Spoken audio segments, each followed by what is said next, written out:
ഇന്ന് ലോക വനിതാ ദിനം. ആതുര സേവനം എന്ന തൻ്റെ കർമ്മമണ്ഡലത്തിൽ സജീവമായി നിലകൊള്ളുമ്പോഴും ജനസേവനത്തിനായി സമയം കണ്ടെത്തുന്ന ഒരു ഡോക്ടറെ പരിചയപ്പെടാം. കോഴിക്കോട്ടുകാരുടെ സ്വന്തം ഡോക്ടർ PN അജിത. എല്ലാവർക്കും വനിതാ ദിന ആശംസകൾ. ഇന്ന് നമ്മൾ 115ാമത്തെ വനിതാ ദിനമാണ് ആഘോഷിക്കുന്നത്. നമ്മൾ നോക്കുകയാണെങ്കിൽ എല്ലാ വർഷവും വനിതാ ദിന ആഘോഷം നടക്കുന്നുണ്ടെങ്കിൽ അതിൻ്റെ പ്രാധാന്യം കൂടി വരികയാണ്.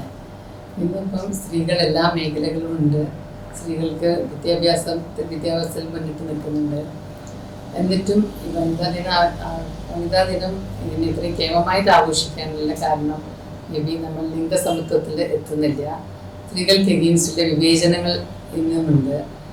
അത് ജോലി സ്ഥലത്താണെങ്കിലും രാഷ്ട്രീയത്തിലാണെങ്കിലും സമൂഹത്തിലാണെങ്കിലും ഒക്കെ സ്ത്രീകൾക്ക് വിവേചനമുണ്ട്. സ്ത്രീകളുടെ അവകാശങ്ങളൊന്നും പൂർണ്ണമായിട്ടും സ്ത്രീകൾക്ക് ലഭിക്കുന്നില്ല.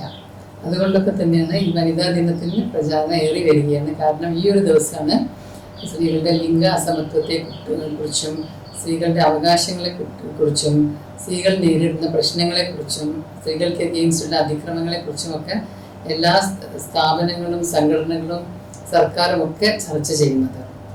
ഒരു ഗൈനക്കോളജിസ്റ്റ് എന്ന നിലയിൽ ദക്ഷിണേന്ത്യയിൽ തന്നെ അറിയപ്പെടുന്ന വ്യക്തിത്വമാണ് ഡോക്ടർ PN അജിത. മികച്ച ഡോക്ടർക്കുള്ള IMAയുടെ പുരസ്കാരം ഉൾപ്പെടെ നേടിയ ഡോക്ടർ ആതുര സേവനത്തിനിടയിൽ ലഭിക്കുന്ന ഒഴിവ് സമയം പൊതുപ്രവർത്തനങ്ങൾക്കായി മാറ്റിവച്ചിരിക്കുകയാണ്. കോഴിക്കോട് കോർപ്പറേഷൻ മുൻ കൗൺസിലർ എന്ന നിലയിൽ നാട്ടുകാർക്കേറെ പ്രിയങ്കരിയാണ് അജിത ഡോക്ടർ. കൗൺസിലറായിട്ട് 5 വർഷം വർക്ക് ചെയ്തു. ഈ 5 വർഷവും എൻ്റെ ജീവിതത്തിൽ മറക്കാൻ പറ്റാത്തൊരു 5 വർഷം തന്നെയാണ്. കാരണം അത് ജീവിതത്തിലൊരു വേറിട്ട അനുഭവം തന്നെയായിരുന്നു.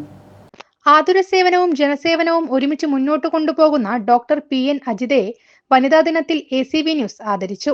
മുതിർന്ന മാധ്യമപ്രവർത്തകനും എഴുത്തുകാരനുമായ P. അനിൽ ഡോക്ടറെ പൊന്നാടയണിയിച്ചു. ACV news, Kozhikode.